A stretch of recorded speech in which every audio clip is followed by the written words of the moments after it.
dan mendarat di Bandara Tampa Padang Mamuju. Pendistribusian logistik untuk penanganan COVID-19 ke seluruh wilayah Indonesia tidak terlepas dari dukungan penuh TNI Angkatan Udara. Pesawat jenis Boeing 737-200 milik TNI Angkatan Udara dengan nomor pesawat AI 7304Y mendarat di Bandara Tampa Padang Mamuju. Pesawat TNI AU ini membawa bantuan logistik APD untuk Sulawesi Barat sebanyak 20 koli. Pilot TNI AU Mayor Penerbang Handika Prama mengungkapkan misi kali ini membawa logistik COVID-19 ke sejumlah wilayah di tanah air, utamanya wilayah pandemi COVID-19.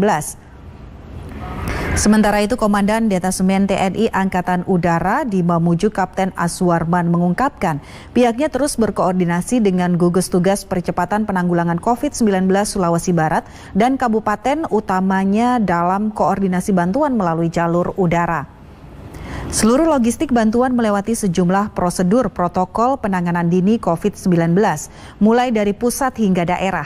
Salah satunya dengan penyemprotan disinfektan ke seluruh box tanpa terkecuali untuk meminimalisir penularan COVID-19.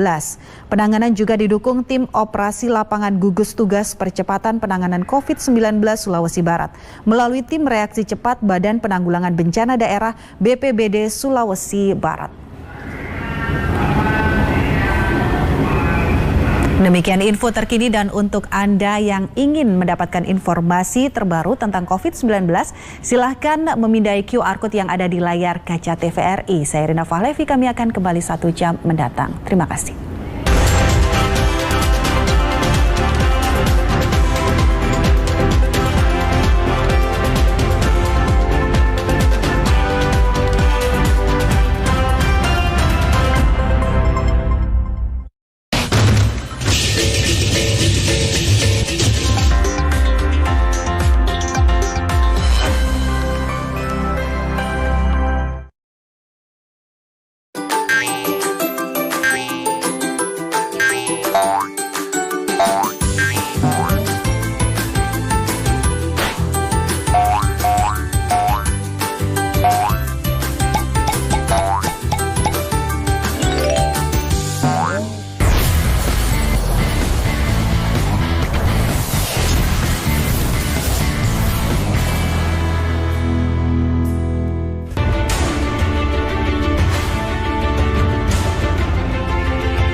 Halo teman-teman, hari ini kita kembali belajar di rumah untuk menghindari penyebaran COVID-19. Hari ini kita akan menyimak tayangan tentang Sri Kandi Indonesia. Siapa saja mereka? Yuk kita simak bersama.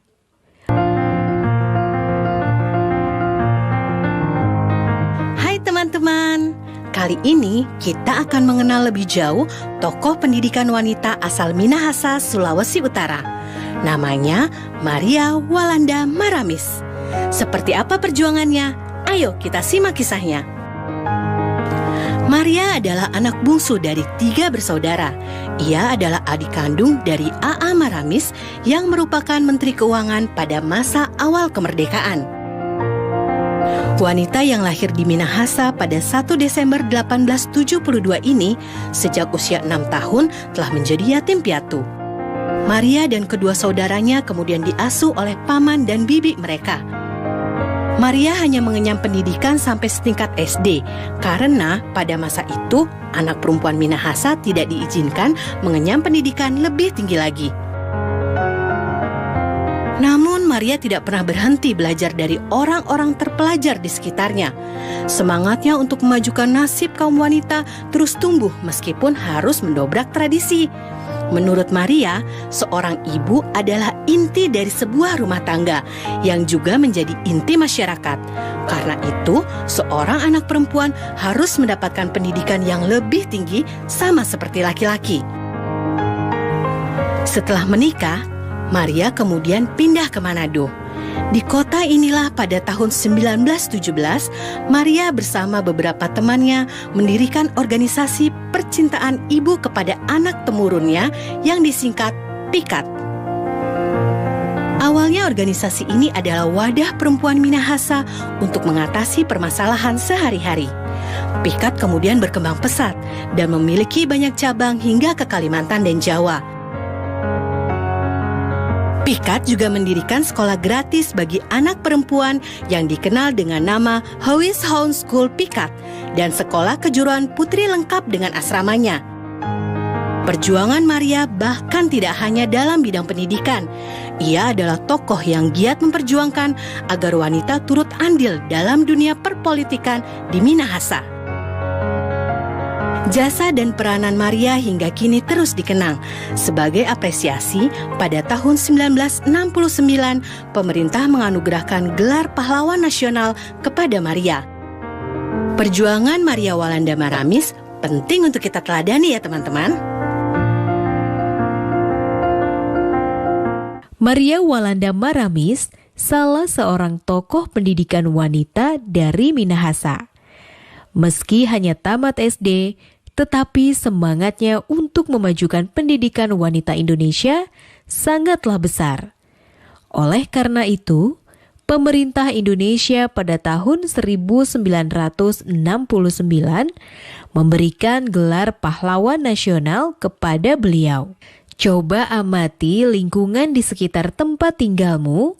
Apakah masih ditemukan seseorang yang tidak bersekolah?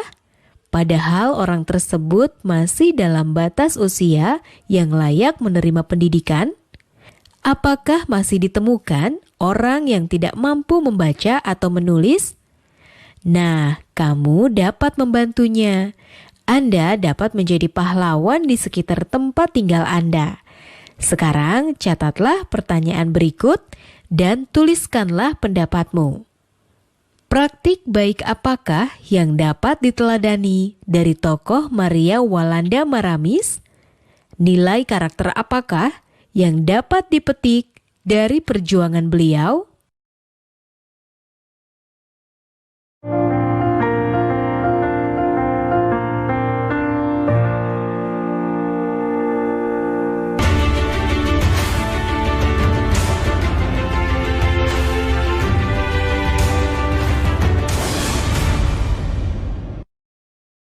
Hal penting cegah COVID-19. Pertama, sering cuci tangan pakai sabun. Kedua, tidak keluar rumah kecuali ada hal penting. Ketiga, semua pakai masker, baik yang sakit atau yang sehat. Keempat, jaga jarak dan hindari kerumunan. Kelima, segera mandi dan ganti pakaian setelah tiba di rumah.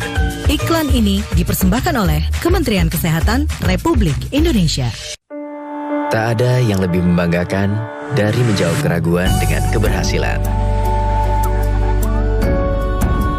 Aku kan mau jadi pengusaha ikan. Karena kutemukan jurusan dan pelatihan yang kuperlukan.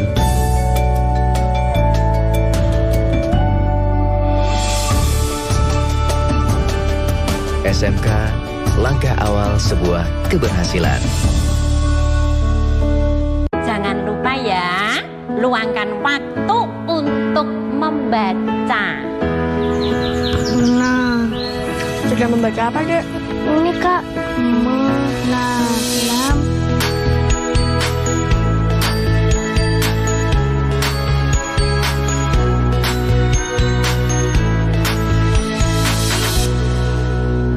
Buku-buku, baca-baca, buku baru. 5 hal penting cegah COVID-19. Pertama, sering cuci tangan pakai sabun. Kedua, tidak keluar rumah kecuali ada hal penting.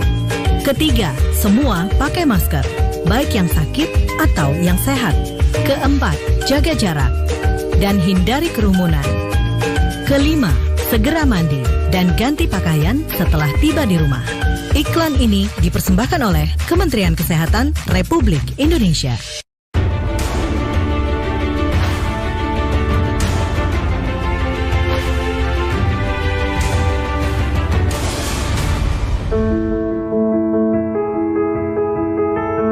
Hai teman-teman, Indonesia adalah negara maritim terbesar di dunia.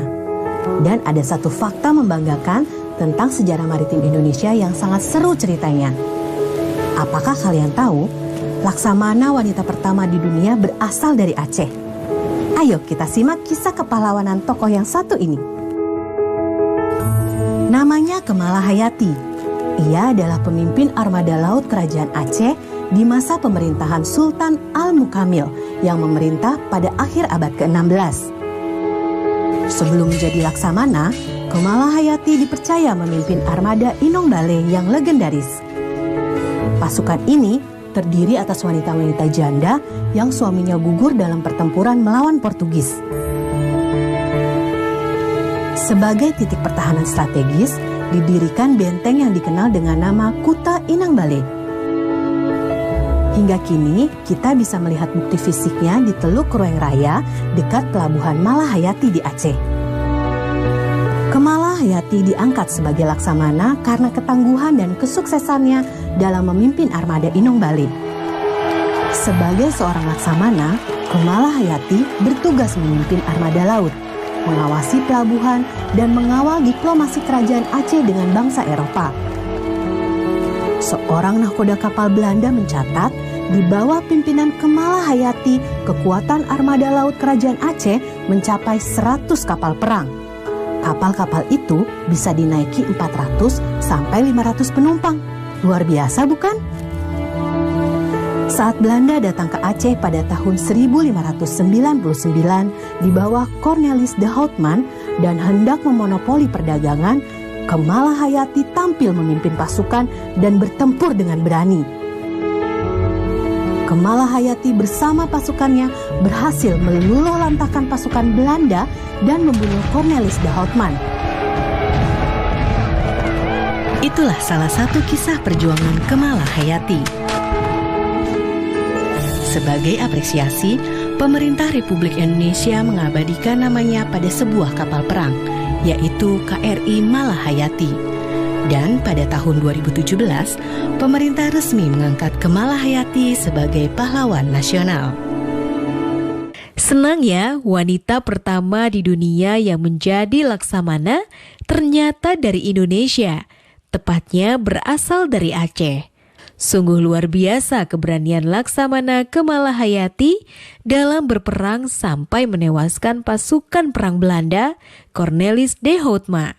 Sebagai tugasmu, catat pertanyaan berikut dan tuliskanlah jawabanmu, baik berupa opini atau fakta yang sesuai dengan isi tayangan tersebut. 1. Apakah kamu bangga dengan Laksamana Kemala Hayati, tokoh pahlawan wanita Indonesia? Apa yang membuat kamu bangga pada beliau? 2. Siapakah yang saat ini kamu banggakan? Mengapa kamu bangga kepadanya?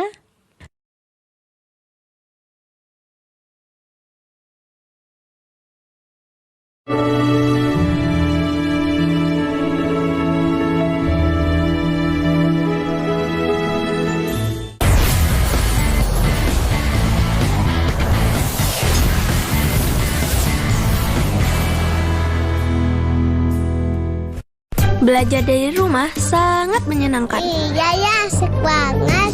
Belajar dari Rumah, sebuah program yang memperluas akses belajar melalui televisi dan untuk seluruh jenjang pendidikan, mulai PAUD hingga pendidikan menengah. Ada pula siaran kebudayaan untuk semua dan pengasuhan anak bagi orang tua dan guru. Saksikan Belajar dari Rumah hanya di TVRI, Senin sampai dengan Jumat, mulai 13 April 2020, mulai pukul 8 waktu Indonesia Barat. Tonton sajian program pembelajaran dan kebudayaan yang bermanfaat, seperti pesan Menteri Pendidikan dan Kebudayaan Republik Indonesia, Bapak Nadiem Makarim berikut ini.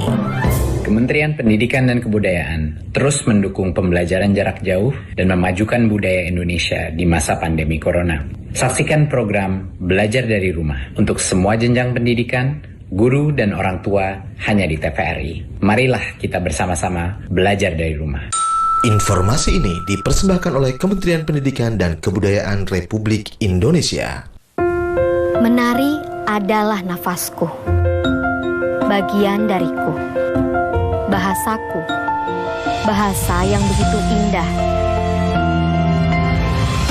Pasti bisa mengantarku ke sana. sampai puncaknya. Memilih SMK adalah langkah awal untuk masa depan yang nyata.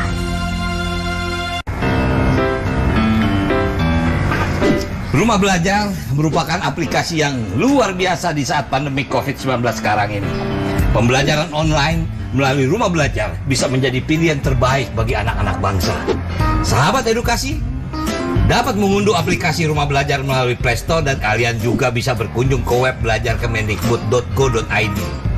Banyak fitur yang bermanfaat yang bisa menemani sahabat edukasi dimanapun berada untuk belajar dan menggali ilmu pengetahuan.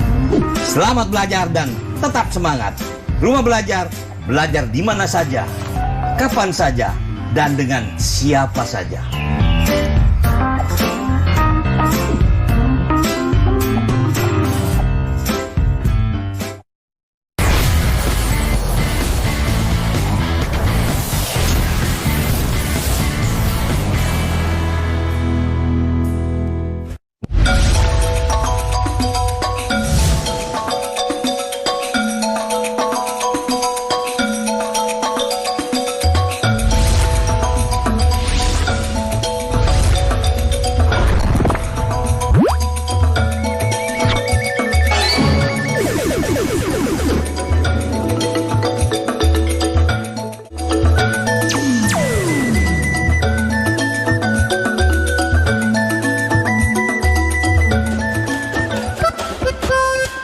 Banyak sekali Kartini-Kartini Indonesia yang gigih dalam mengukir prestasi hingga mengangkat derajat bangsa Indonesia di mata dunia.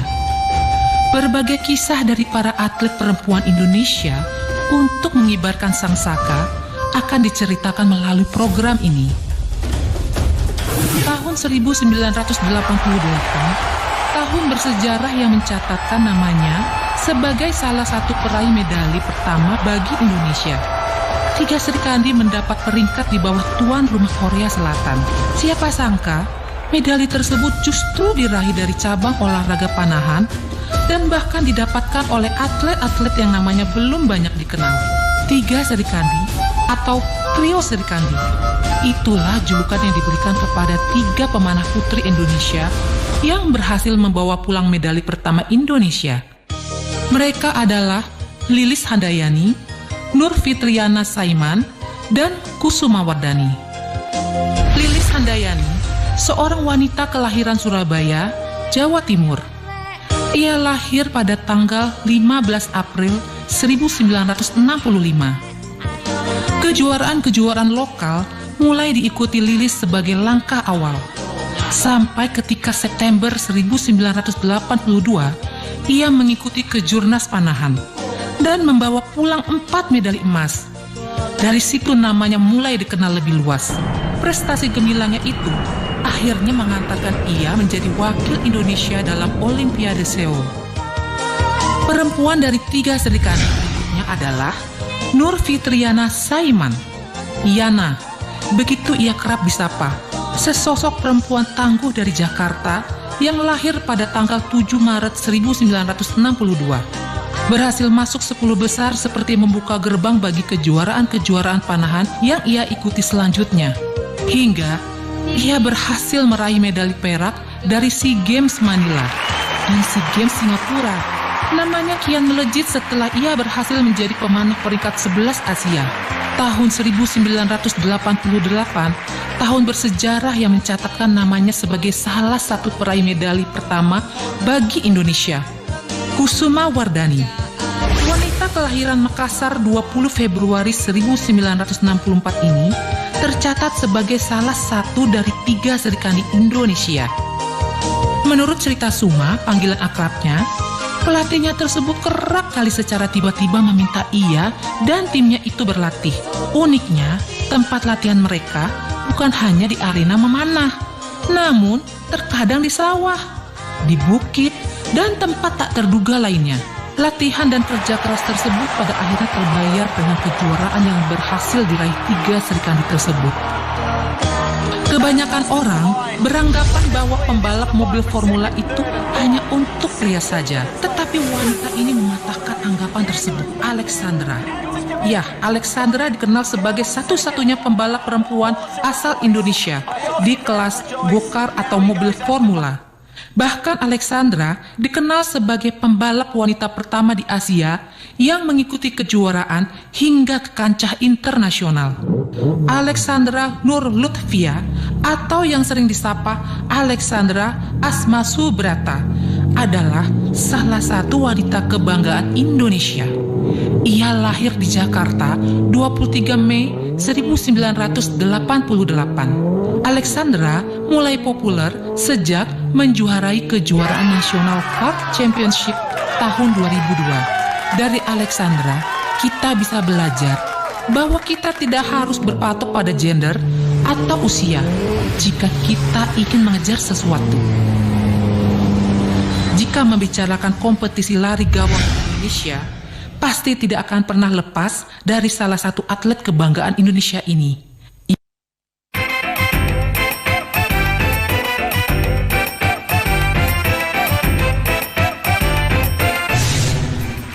Ia adalah Dedeh Erawati, lahir di Sumedang, Jawa Barat pada tanggal 20 Mei 1979. Dia merupakan seorang pelari gawang dengan kewarganegaraan Indonesia.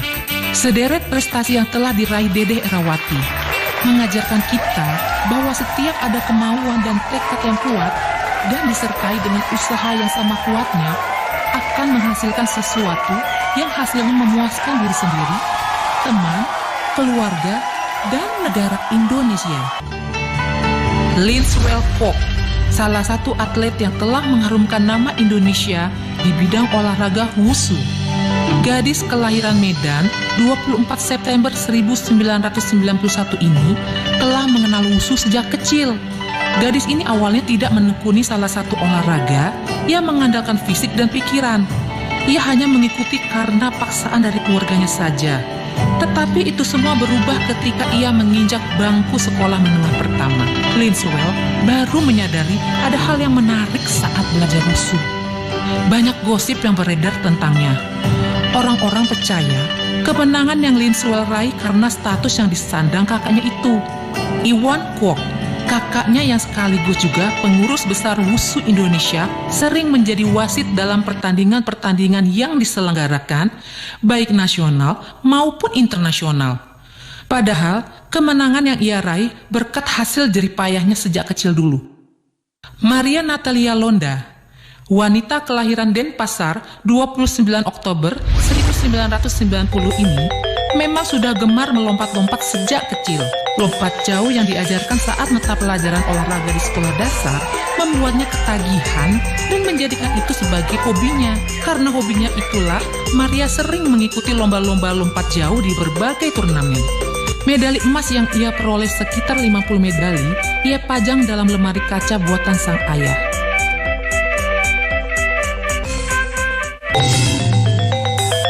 Ninengah Widiasih, seorang wanita kelahiran Karangasem, Bali, tanggal 12 Desember 1992, harus kehilangan pergerakan kakinya ketika menginjak usia 3 tahun karena penyakit polio yang dideritanya. Dan pada usia 3 tahun pula, fungsi kakinya digantikan dengan kursi roda. Awalnya Widiasih mengaku hanya ikut-ikut saja. Kebetulan di lingkungan ia tinggal banyak terdapat atlet angkat berat. Namun, setelah dilihat-lihat, pelatihnya malah menyuruhnya untuk ikut latihan dengan sungguh-sungguh. Widiasih memulai perlombaan di tingkat nasional atau kejurnas pada usia 14 tahun. Dan pada saat inilah, kepercayaan diri Widiasih bangkit setelah melihat atlet-atlet difabel lainnya. Dan pada perlombaan pertamanya ini, ia juga membawa pulang medali emas pertamanya. Sejak saat ini, Widiasih salah satu atlet nasional dan memenangkan kejuaraan-kejuaraan tingkat nasional. Ia juga mulai mengikuti perlombaan tingkat Asia sampai dunia. Ninengah Widiasih adalah salah satu potret dari perempuan-perempuan hebat di Indonesia yang telah membuktikan bahwa kekurangan yang ia miliki bukanlah akhir dari kisah hidupnya. Rifda Irfana Lutfi, gadis kelahiran Jakarta 16 Oktober 1999 ini, mulai diperkenalkan dengan olahraga saat berusia 6 tahun, ketika Rifda kelas 1 sekolah dasar. Rifda merupakan gadis yang menyukai ketinggian dan memacu adrenalinnya. Saat di Ragunan, ia melihat pesenam yang sedang berlatih trampolin. Dan saat itulah Rifda mulai tertarik dan jatuh cinta dengan senang. Bakat Rifda akhirnya dilirik pelatnas seiring berjalannya waktu. Ia pun akhirnya diminta mewakili Indonesia dalam ajang internasional. Ia terus menorehkan prestasi yang mengharumkan bangsa. Kepribadian Indonesia tercermin juga padanya. Terus kobarkan semangat untuk menyebarkan sangsaka di berbagai negara, Rifda. Kami akan terus mendukungmu.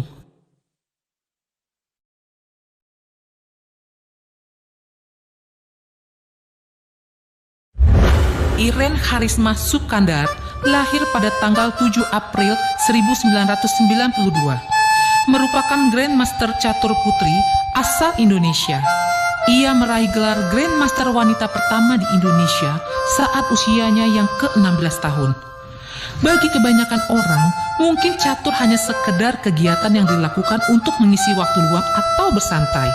Namun bagi Iren, catur merupakan olahraga yang sangat sesuai dan pas untuk karakter dirinya. Sri Rahayu Basuki atau yang lebih dikenal dengan nama Yayu Basuki ini lahir di Yogyakarta pada 30 November 1970. Ia merupakan petenis asal Indonesia yang namanya telah dikenal hingga keluar Indonesia, terutama pada bidang olahraga tenis. Walaupun sekarang telah gantung raket, tetapi prestasi-prestasinya pasti akan selalu dikenang. Awal dari karirnya yang gemilang dimulai setelah ia bergabung dengan PB Pelita pada tahun 1990. Setahun kemudian, Yayu berhasil menjuarai WTA Tour nomor tunggal di Patara, Thailand. Ini merupakan pertama kalinya bagi Indonesia yang mampu menjuarai turnamen ini. Liliana Natsir sudah tak asing lagi dengan nama seorang pebulu tangkis nasional yang telah mengibarkan sang merah putih di berbagai kejuaraan dunia. Dia lahir di Manado, 9 September 1985. Liliana yang akrab dipanggil Butet telah memegang raket bulu tangkis sejak duduk di bangku sekolah dasar. Ketika usianya menginjak 12 tahun, Liliana diterima di PB Tangkas di Jakarta. Ia tetap fokus pada bulu tangkis dan ia harus berhenti sekolah. Ini merupakan keputusan yang berat bagi Liliana dan orang tuanya. Ia merasa bila ia mengerjakan sesuatu harus selalu fokus dan serius. Tayangan tersebut ada berapakah jumlah Kartini Indonesia yang mengharumkan nama Indonesia baik di tingkat nasional maupun internasional? Ya, benar. Ada 13 orang. Meskipun awalnya ada di antara mereka menjadi atlet karena terpaksa